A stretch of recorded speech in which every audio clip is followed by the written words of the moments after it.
2 years later, Mr. Moore looked at the conflict in Iraq and saw a very different world than most analysts of the region. Cliff Kineaid is the editor of Accuracy in Media.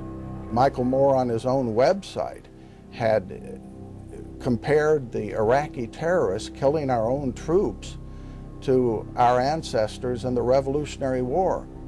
The Iraqis who have risen up against the occupation are not insurgents or terrorists or the enemy. They are the revolution, the minutemen, and their numbers will grow, and they will win. It's obviously completely out of step with the nature of reality and the facts themselves, but this was the propaganda line he was trying to get across.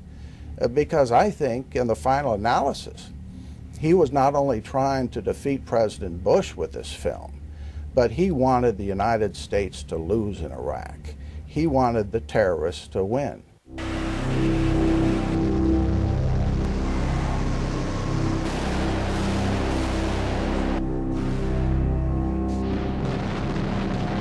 One of the great transmogrifications of our time is how in the world people in the fascistic Middle East who believe in killing homosexuals, who believe in gender apartheid, who believe in stifling free expression, who do not believe in democracy, who do not believe in modernism, how these people found resonance with our contemporary critics in the West, the left, for example.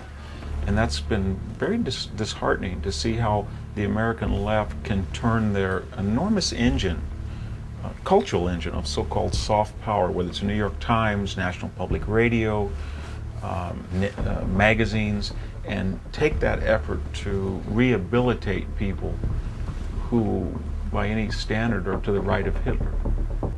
In this country, we have a tendency, and it's historical, to sort of deny evil and put it behind us. Seeing is believing.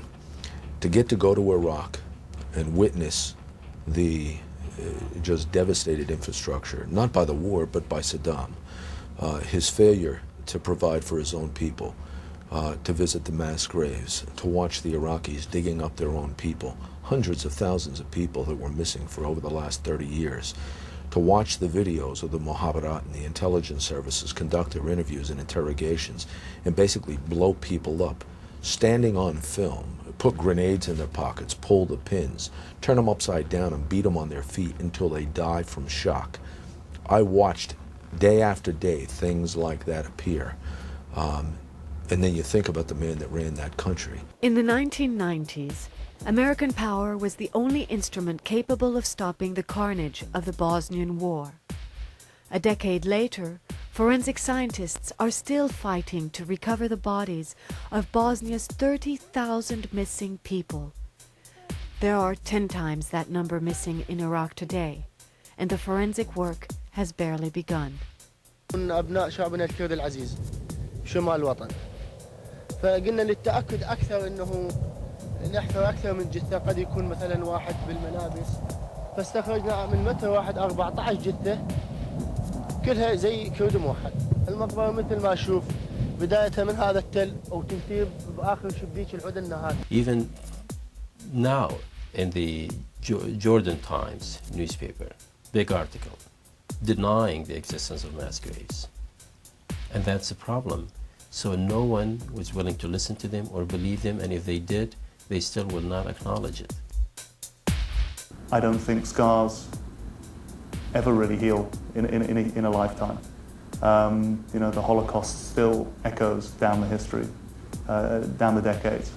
And the same will be true of the events that occurred here. What you can do is give people back some dignity. Take their suffering seriously, empower them to see the people who took that dignity away from them prosecuted. The Iraqi left I know quite well, and also the Afghan left.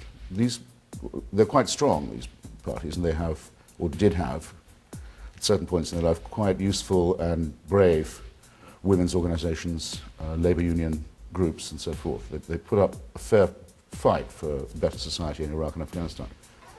They're completely in favor of the regime change policy of the Bush administration. It may be American market capitalism or some version of it, But that kind of pluralism is better than feudalism, and it's better than fascism, and it's better than barbarism.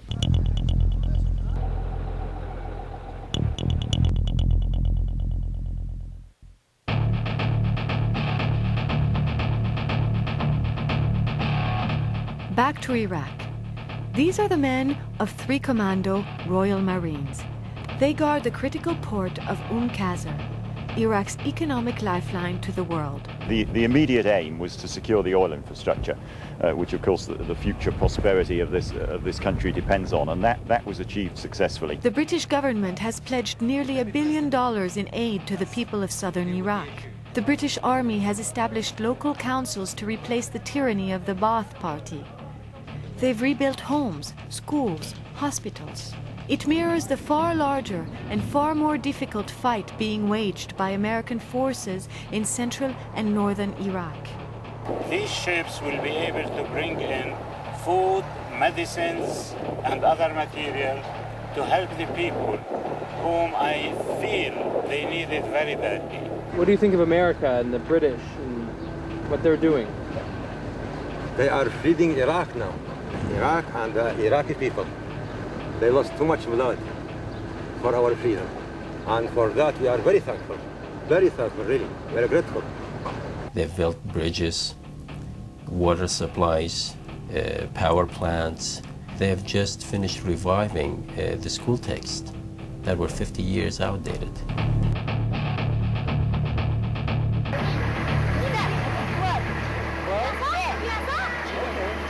The United States Army and development experts work to win hearts and minds in the new Iraq. Under construction or recently completed are water treatment plants, sewer projects, healthcare facilities, fire and police stations, and electricity substations. And more than 3,000 schools have been refurbished.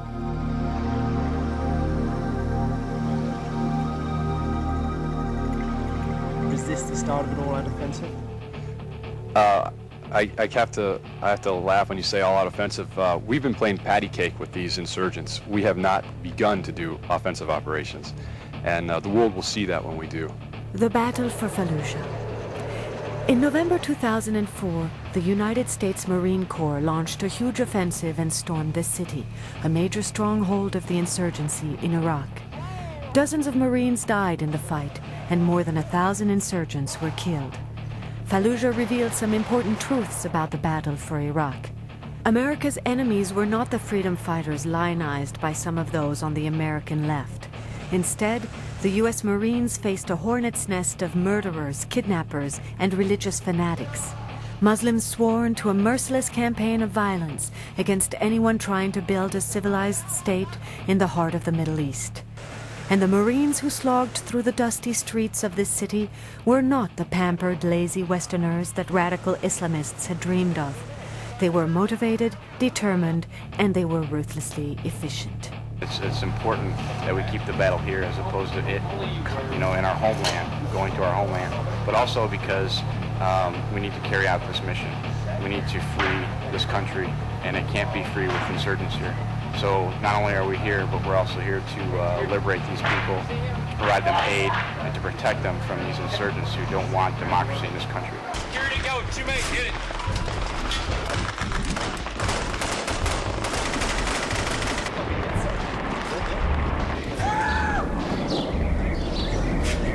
I thought it was a ceasefire. Well, we've heard that too, but apparently the insurgents didn't get the memo on that one. We talk a great deal about what led up to 9/11. What is not mentioned is that there hasn't been a single attack since 9/11 in this country. And I think the reason for that is the shock which we find expressed in some of their writings. The strong American reaction, first in Afghanistan, then Iraq, which made them rethink their assumptions.